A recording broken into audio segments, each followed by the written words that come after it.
So the next half an hour approximately, we're going to present the floor to Kjeld Eikema, and he is going to tell us everything he knows about one of the most amazing physicists that ever lived, Tesla.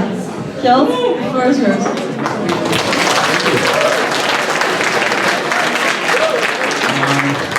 Yeah, one question though. I'm not really used to speaking into a microphone. So I'm wondering if I just don't use the microphone, if that's okay. Let's see. Okay.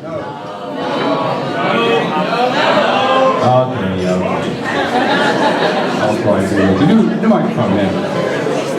Good. Well, first I would like to thank the organizers. This is actually a standard phrase for anyone who is in science and invited to a conference. Thank the organizers for inviting me. But I really mean it. You know, I've been invited to many conferences, but never to the Nerd Night.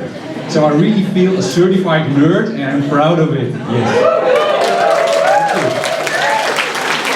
Okay. Well, when I was young, I had two heroes. The first one was a theoretical physicist, Einstein, and the second one was Tesla. It was really the practical man of all the inventions. And today I'm going to talk about Tesla. So it says the amazing invention of Nikola Tesla with a dab of some seriously high voltage. So, of course, we all know what's going to happen, but it's going to happen at the end of the talk, yes? First we have to learn a little bit about Tesla. Okay, so I was first searching the internet for some books. I mean, did you ever try to find out how many books there are about Tesla? It's amazing, hundreds, yeah? So, first book is a very nice one. You see, this is, oh, there the coil goes. I need it in the demonstration later on.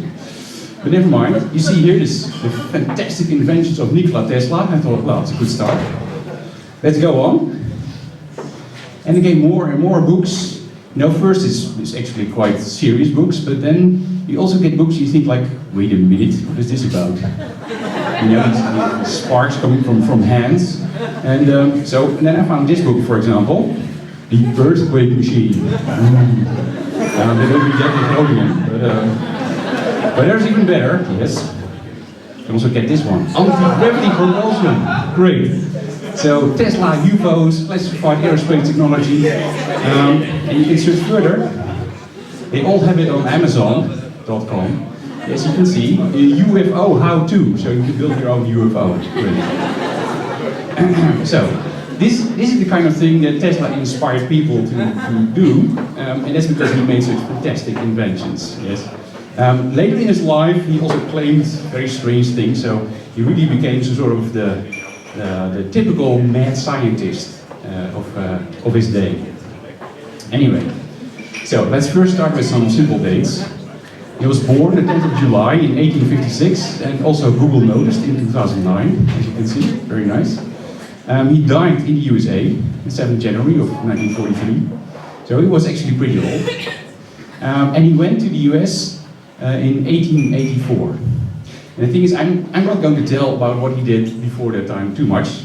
I can just tell you a few things. For example, that he had a photographic memory, and he could do everything, all the math in his head. So he would rarely write things down. So when he was doing math for his teachers, he was just doing it in his head, calculus, etc., etc. And then the teachers actually thought he was cheating. No, he was just doing everything in his head. He did this for the rest of his life. He was actually a brilliant student. So he went to university, and the teacher said, oh, he's brilliant. He basically hardly slept, a few hours a day, it was actually enough. He was working so hard, people were really worried about him. And you think, so, he got a brilliant scientific career, academic career? No, he never finished his university, unfortunately, although he attended twice at university. No, he just went to the USA. And there he really could do his thing. So, actually, the funny thing is that's why I mentioned it here. It says the 30th of July, 1891, he became an American citizen. Because he was originally born in Serbia. And he was very proud of this fact. Yeah? He said, actually, that he was more proud of being an American than of many of his scientific rewards and things and inventions. It's really quite funny. He was a very funny guy. Okay, so let's list a few inventions he did.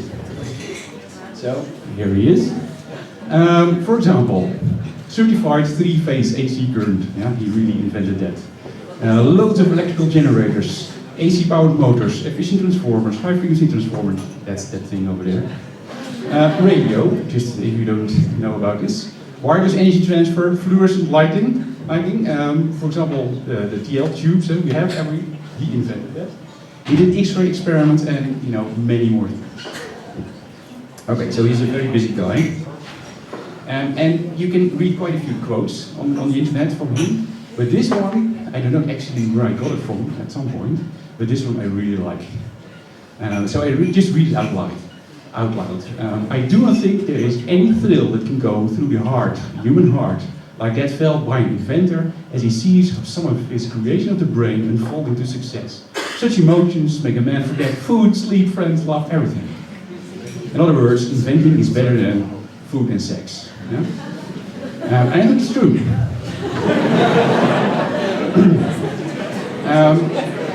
I'm not saying that I'm really an inventor, but once in a while you have a crazy idea and you try it and it works and it's an amazing feeling. I really recommend it that you do it as well. Okay. Now the first fact of Tesla. Basically, this deals with the war of the currents. And I put this rather prominently here because this was really the heart of his thing, that he worked with alternating currents, alternating voltages, and most of the things that actually deduced from that. So what was this about? Well, electricity was known already for quite some time, but Edison, here on the right, he invented the light bulb. So it made it actually quite practical to put the electrical current to homes and actually use it. But how to do this? There was DC current, so constant voltage, but there was also this alternating current system. I will deal with that first in a second. So DC current actually means that if you want to distribute power, you have to put a lot of current through all these wires, and that means you have lots of losses. So it was really quite impractical, although Edison really tried. But it meant that you need a power plant every few kilometers in the city. It's not really practical. So Tesla came and he said, rubbish, you should use alternating current. That's much more nice. Because if you have an alternating current like this one, that is going changing the sign all the time here, so positive, negative, positive, etc. What you can do is use a transformer. So here you see a very simple example of it. I was told by the organization not to make it too difficult, so I hope this doesn't insult your intelligence. Anyway, we start with an AC current here. And what this does, if you connect it to this coil here, it induces a magnetic field. So if it's just a static electricity here, then you just have an electromagnet. It's also nice. But a static field doesn't do anything in this coil. But if you have this alternating, then this changes here the magnetic field, and this changing magnetic field generates this voltage again. So it's brilliant, so you can transform this voltage to a different voltage. So in other words, if you have many coils here, or windings here compared to this one, let's say 10 times more, then the voltage on this side is 10 times higher than here. And the current goes down by the same factor. But the product of the two is constant, so the power is the same, but you have a high voltage and low current. Great. So that means that you can actually use these things, transmission lines, and they carry voltages of hundreds of thousands of volts, but not so much amps. And then you can transport electricity over, I don't know, many tens of kilometers without too much losses. That was really a great system. Okay. Now, AC was already known before Tesla, but he was just brilliant in making better things for AC. It was kind of funny because these two guys, let's put it back in here, after a while they really hated each other. So this has some history. Okay, when he came to the US, he basically nearly lost his life and was robbed of everything he had, by the way. But okay, he set foot ashore, he was quite brilliant. He went to this guy and said, I would like a job. He said, okay, fine, go ahead. And soon it was found out that he was really brilliant. So he got all sorts of jobs, and then at some point, Edison supposedly said, I have these problems, if you can solve them, I give you $50,000. Okay, that's an incentive, especially in those days. So he started working, and worked out brilliantly. He fixed all these things. So he went to Edison and said, okay, give me the money. I would almost say, give me the money, Lebowski, but that's a bit Right. So, and then he said, yeah, this is really funny, you don't understand American humor, I was just joking. Yeah, sure. So he left and started his own company, and from that on, these two were really fierce competitors. Yeah.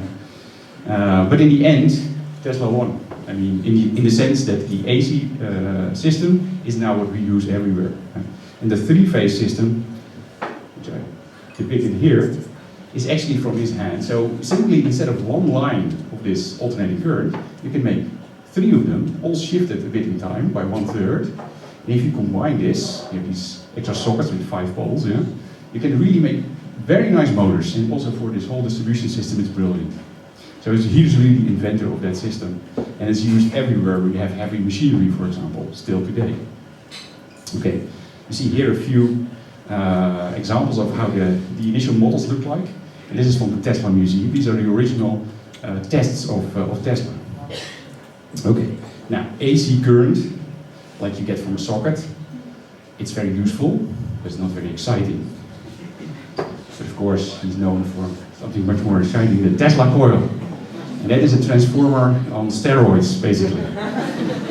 It actually works with resonance. I'm going to try to explain this a little bit just before I'm going to demonstrate that thing. Yeah? Very simple, but I think it really explains how that thing actually works. So, but I will not discuss it too much, but what you see here is a photograph of his lab. And you see, well, some serious sparks. And he's sitting there. Yeah, sure. This was, of course, a trick picture, huh? Because it was a double exposure, because you really should not sit next to a Tesla transformer. Now, there's something more to say about this. In principle, if the frequency is high enough, then the currents go on the outside of a conductor. Yeah? Everyone knows this, right? So that means that if you have a very high voltage but also high frequency, then it doesn't go through you but on the outside. And especially with this moist, damp weather, it works brilliantly. And it doesn't, for example, go through your heart, so you don't get killed so easily at high frequency. That's quite beneficial. But I can assure you, if you would be handling this thing and it would spark towards you, you get really hurt. Yeah? First of all, it is really high power, so you get burned immediately. I have once had that it struck not there, but just over here. And within seconds, yeah, there were flames coming out here. It was burning like hell, and I just had to switch it off very quickly. So if you had that on your finger, it hurts. There's another thing. Although theoretically it is more safe to have these high frequencies, in practice I would still not recommend it. Personally, I try to be as far away as possible from it. And that's because there's also this other side on the bottom. I'm not going to explain it entirely, but that's the really dangerous bit. That's the bit where there's only 10 kilovolts, which is enough to kill you, especially because it's high current. Yeah, it's the current that kills you. Over here, there's not so much current. In total, there's quite some power. But you know, at some point, what can happen is that a spark goes from here to over there, and if it also goes to you, then you are hanging on this stuff, and that's basically the electric chair. Yeah? Right. Actually, this is really fun. Because of the current wars, yeah, each side tried to demonstrate that the other one was bad, so that, for example, Edison tried to show that AC currents were really dangerous, much more dangerous than DC. So what did he do? He made the electric chair with AC current, yes, just to demonstrate this point. And I think you can make DC based electric chairs as well, no problem. Alright, so apart from that, what did he invent as well? Well, for example, this fluorescent lighting. So here you see examples from 1893 and a modern example. And that was really something new, because Edison invented a lamp with a wire, and this one was without wires. Yeah? So that was really something special. And actually he had a friend, Mark Twain, who was really into this kind of thing. He really liked the most modern technology, and he visited his lab frequently. Here you see Mark Twain, the famous writer, holding one of these fluorescent lamps. And you actually see Tesla here in the background. It's not a brilliant photo, but it's really nice. Okay, so he had made all these high voltages. He made special lights, which contain no wires. So what did he do next? He actually started with something like radio, and this really amazed me when I heard it. he made a radio-controlled boat in 1898. There was no radio yet, huh? Marconi had not sent his famous S over the Atlantic Ocean. We'll come in a second. So nobody knew about this kind of stuff. And then there he was, he just put his boat in Central Park, and on a distance he was actually able to steer this around. Yeah? People thought it was like mind over matter, or I don't know, it's just some magic or so. Yeah? That's actually also where all these stories come from. Why all these people thought he was like a wizard or so. So this is a replica, because they didn't have plexiglass, I think, at that time. So what else did he do? Well, for example, he was actually busy also with X-rays.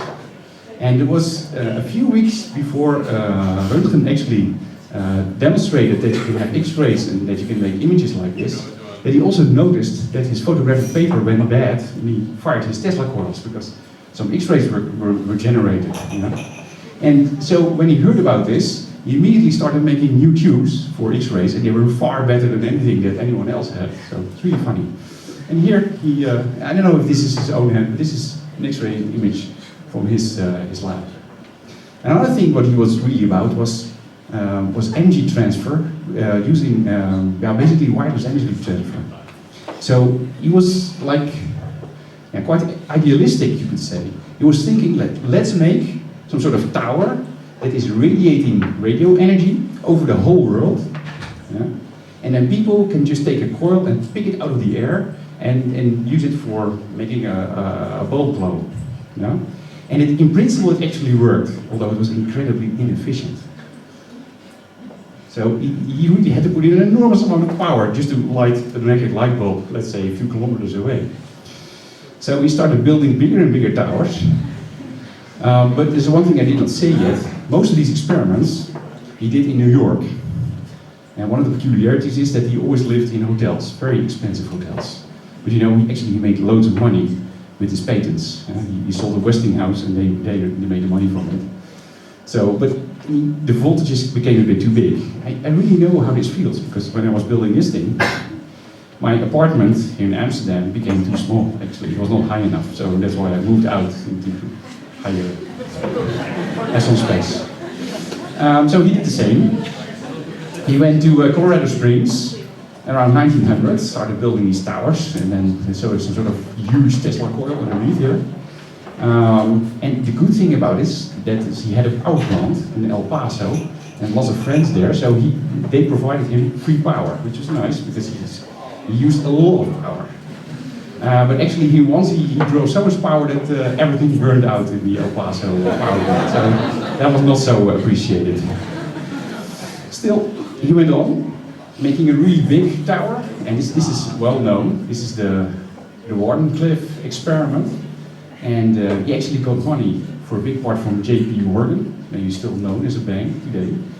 And I think if you calculate it, it's something like the equivalent of $10 million he invested in that, or other people invested in that.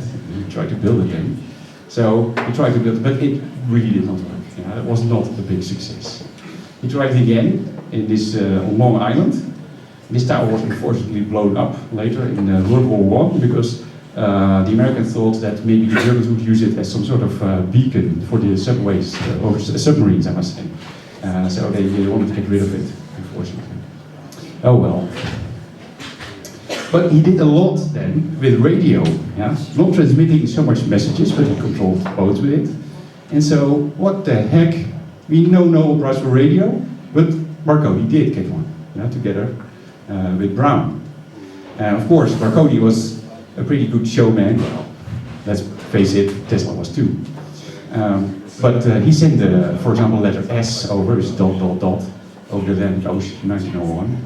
And it's really, I think it's fair to say that both contributed to the radio. So as far as I'm concerned, there should have been a third name here for this Nobel Prize.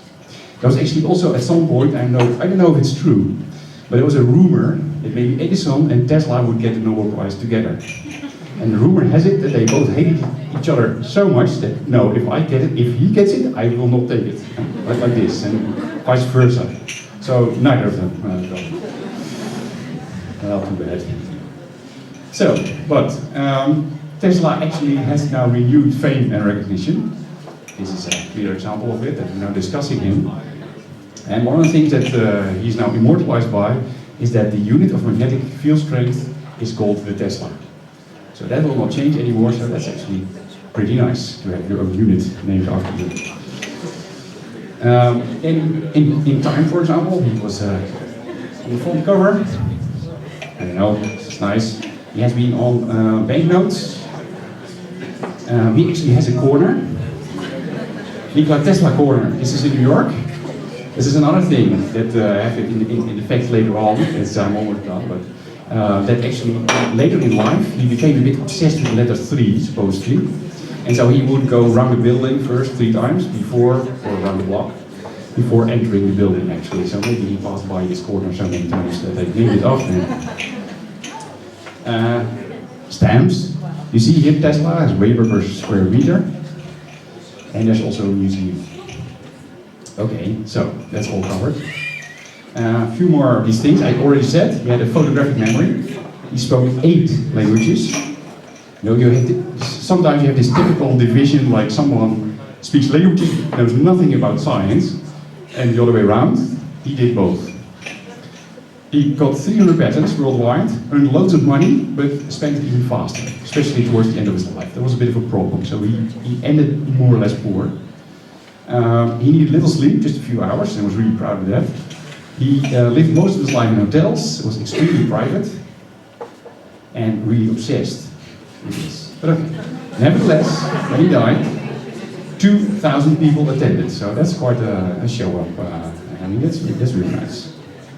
So people did remember him. Now, of course, we come to the Tesla merchandise. I don't have any connections with these companies that sell these things. So, of course, you can get the usual T-shirts. This is the more expensive gimmick you can buy. This is the Tesla electric car. It's a bit out of my budget.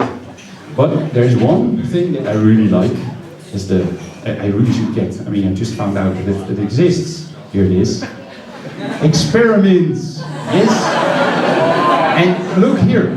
They're shockingly strong. I mean, they're only $4.95, so. Alright, well, this basically brings me to the end of this presentation. So, this is all fair and nice, all these sparks, but let's give this Tesla transformer a go. So, okay, so let's go to the second part.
Doe ik nog? Ja, hij doet het. Oké, dan gaan we nu naar deel 2.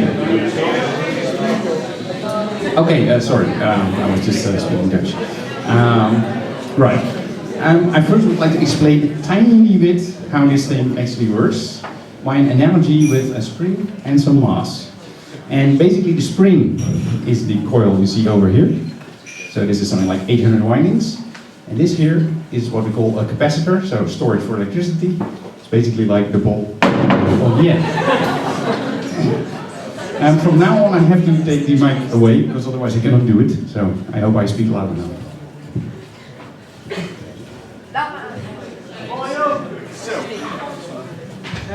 Wat is er aan de hand? Nou, English. Oh, sorry. It is late, yeah. And it's really hot. Now, what you see here is basically equivalent of that. So what it's going to demonstrate is like this. Every system has its own swinging frequency. That system as well. There's electric, here's mechanical. So I just give this thing just some push and it goes swinging. This is what we call the eigenfrequency, so really the resonance frequency. Yeah? Okay, now that thing actually has a resonance frequency of 240 kilohertz. That's a bit faster than this, but never mind. Okay, now suppose I want to drive this thing. So I want to have this ball moving up and down as much as possible, but with the least amount of effort. What I have to do is to drive it as its resonance. Yeah? So basically, the more you see this moving up and down, it's like electrons going up and down in that thing, and the higher the movement, the higher the voltage. Now let's try this very slowly first. So too low, below the resonance frequency. I'm going to move it a little bit, but it's too slow. It's very boring, nothing happens. Right? Okay. Try it differently. We go very fast, too fast actually. So let's try it. It looks really silly, and nothing happens. Okay. And now we're going to the real thing. I'm going to move this up and down a little bit, but exactly at the right frequency. So let's go. We're hardly doing anything, but as you can see,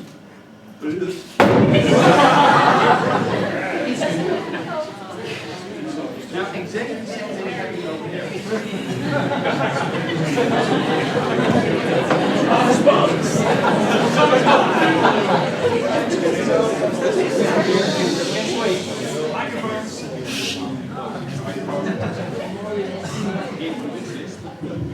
Okay, here we go again.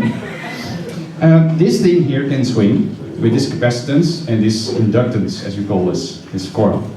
So there's another coil here, that's this one here, this flat one. And there's another capacitance, this block here. It's actually from an Excimer laser. They're brilliant for this kind of stuff. So if you ever see an Excimer laser, take it apart. Okay, so I actually made it such that I can choose the amount of coil here, the amount of windings, compared with this capacitor, such that this swings exactly the same way as this one. And this hardly swings, it's just a small movement over here, electrically, but that really excites this whole thing. And then, well, let's see how far we can push this then. And now we really have to switch off the microphone.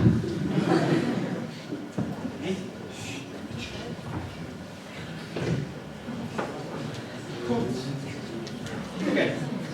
The thing is, you always have to be very careful about these things. First of all, I think you're very brave standing there. And usually not too many casualties are reported. So I think it should be fine, sort of. At least you have a good view. Then another thing, whenever I have to adjust something over there, I have to switch it off. So whenever you see me moving over there, and I have not switched it off from the plug, then please give me shout a little bit, warn me about it, yeah, would be appreciated. Okay. Another thing is that I have here the switch, and I specifically made it a switch I can operate with my foot, so that if anything goes wrong, at least it goes through my foot and not something like over here, because there's vital organs over there.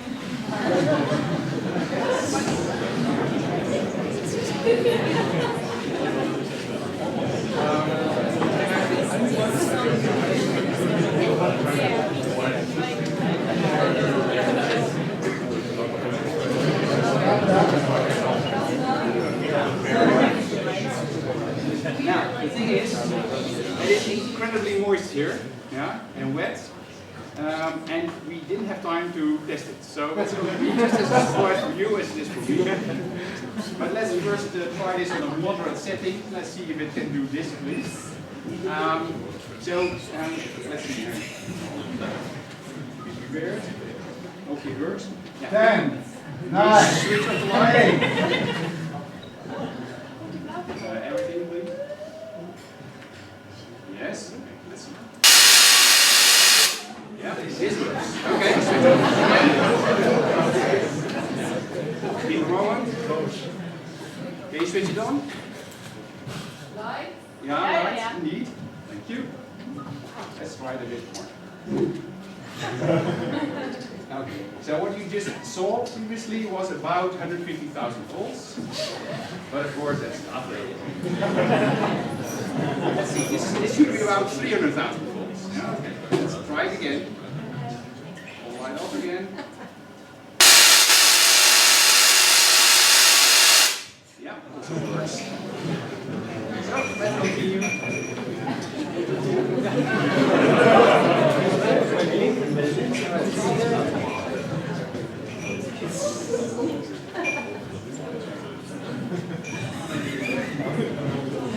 So this is about 60, 70-ish, so 600,000, 700,000 volts. Let's see.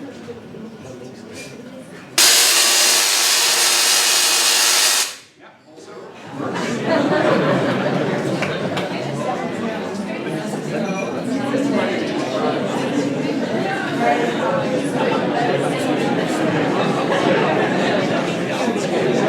This should be about 1 million volts.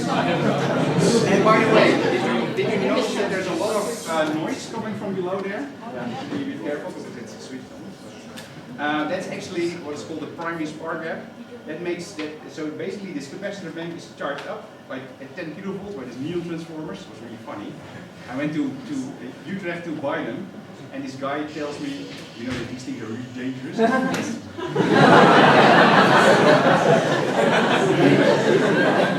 capacitor bank is charged up, and then there's a spark gap, and whenever the spark gap goes through, then this oscillating current goes through this big thick wire, so the primary coil, and that excites then the rest. I don't know, do you smell maybe any ozone? Yeah, it's nicely toxic, so that's it. Okay, so let's see if he manages this. Okay.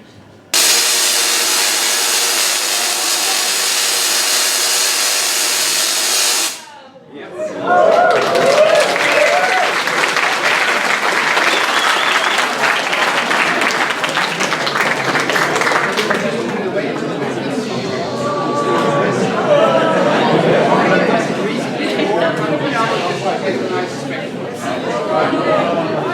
Switch it off.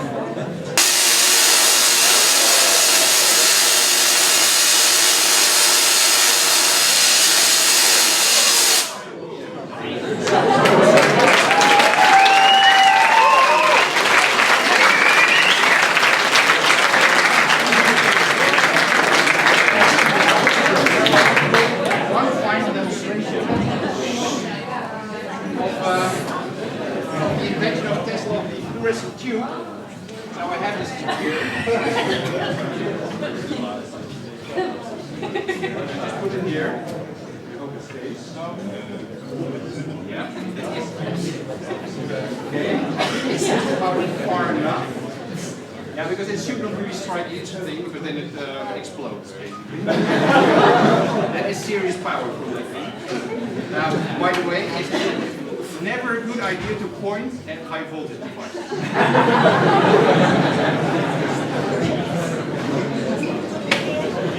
Okay. Now, the thing is that, of course, okay, Tesla invented this tube, but another thing, of course, is transfer of energy just through the air. And so, although this is not connected, let's see what happens. Okay.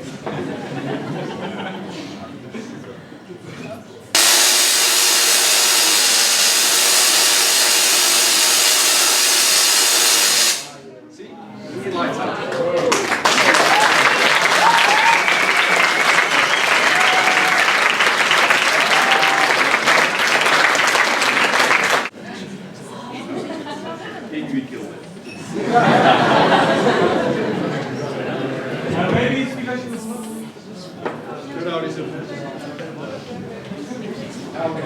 Yes, I am. Okay. But is there any questions? Yes, it's still switched on.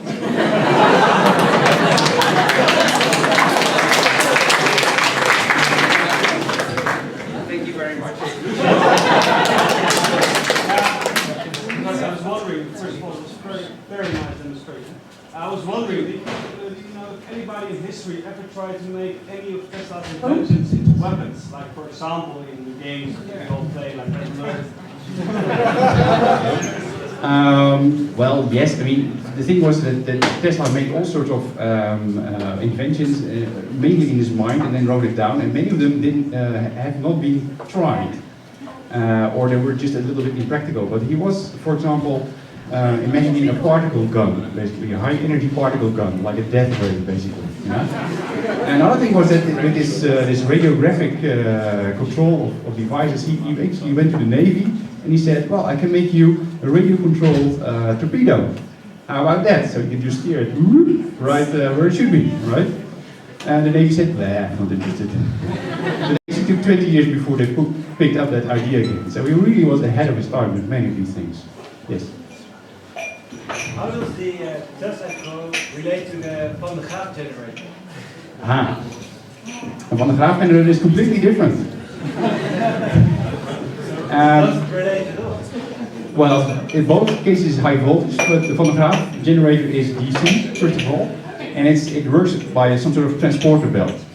So there's a big capacitor like this, like a shiny object, and then you have a belt going up and down, and then you, with some device, you put some electric charge at the bottom on this belt. It goes up, it goes inside the sphere. You know, and then of course the electricity will go outside, sit on the outside of the sphere. So it's decharged, and then the belt goes down again, and like this, it is like a charge pump, basically. So it's a completely different thing. But I actually built one. I built most of these things. You can have plenty of, I mean, it's really, maybe I don't know if I should tell this, but yeah, I built basically all of the different generators. And at one point I was just interested. I also had this very big capacitor. I sometimes tell I really love this. It just was. I mean, I was 11, I think, and I saw this big capacitor. And I mean, like this, big, like this high, and an isolator for 70 kilovolts on it. Yeah, that's a serious thing. I don't know how it got in this shop. It was a dumb shop, but if you see that, you know you have to get it. It was 25 guilders, so I ran home. Asked my mother for 25 guilders, went back again, bought it, and carried it home. It was really heavy. Yeah? But I still have it and actually still use it for demonstrations. And then I took this capacitor and charged it up to about 40 kilovolts. But this has a capacitance of 0.16 microfarad. Well, if you know about it, then you think, well, this is a serious capacitor, especially for 40 kilovolts. And then I tried to actually discharge this with two little electrodes in a little bucket of water. And I tried to get the purest water I could get, because you know, if there's any ions in there, it conducts, and then it's a short circuit, and it doesn't charge up. But I actually did, I don't know how I did it, because I tried it many times later to reproduce the effect. I never managed, also at the university. But then I managed to get it really clean. And so there was hardly any conductivity. And it started to bubble maybe a little bit, so electrolysis, but the voltage went really up to 40 kilovolts. And then suddenly, because of this gas bubbles, then it went BANG! I mean, I cannot really reproduce the bang here, but the bang was so loud that I couldn't hear anything for several minutes. The water was just splashed out completely to the ceiling, bang, all the energy was evaporated. And it was funny because I was, of course, still living with my parents. And in the room next door, just watching television. But they didn't come, so I went to them. I could hardly hear anything, but I said to my father, it was pretty loud then. And he said, yeah, that's right. That's the only comment I actually got. So I'm really grateful for my parents because they allowed me to do all these things. A lot of things are very high voltages. So. But I really wondered how you ever survived your childhood. But is there any other questions?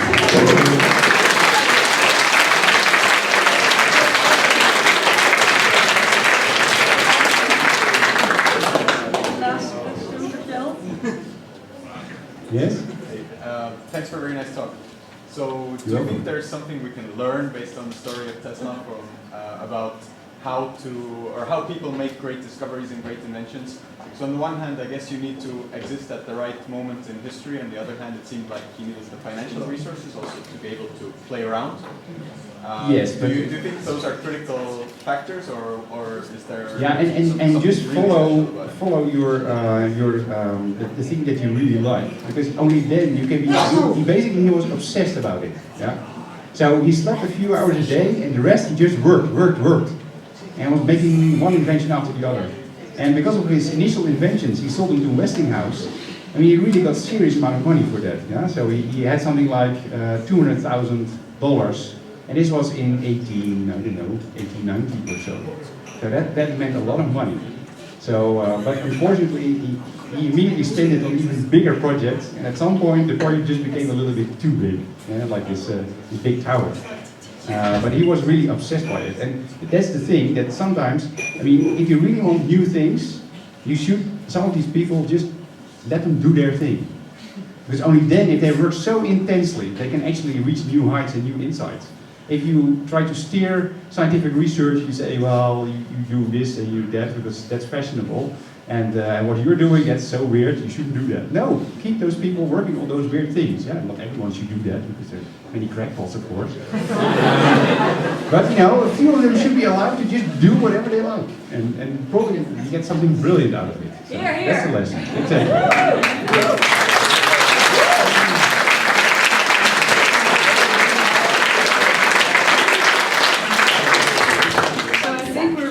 Time a little, but I'm sure Kjeld will be around a little longer to answer other questions.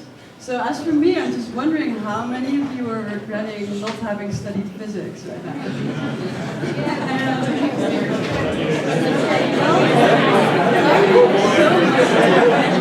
This is one of the most amazing talks we ever had. It was really great to have a demonstration, and as for all our guests, we want to thank you with a novel about the graphic history of the first atomic bomb. Okay. Don't try to build one of those.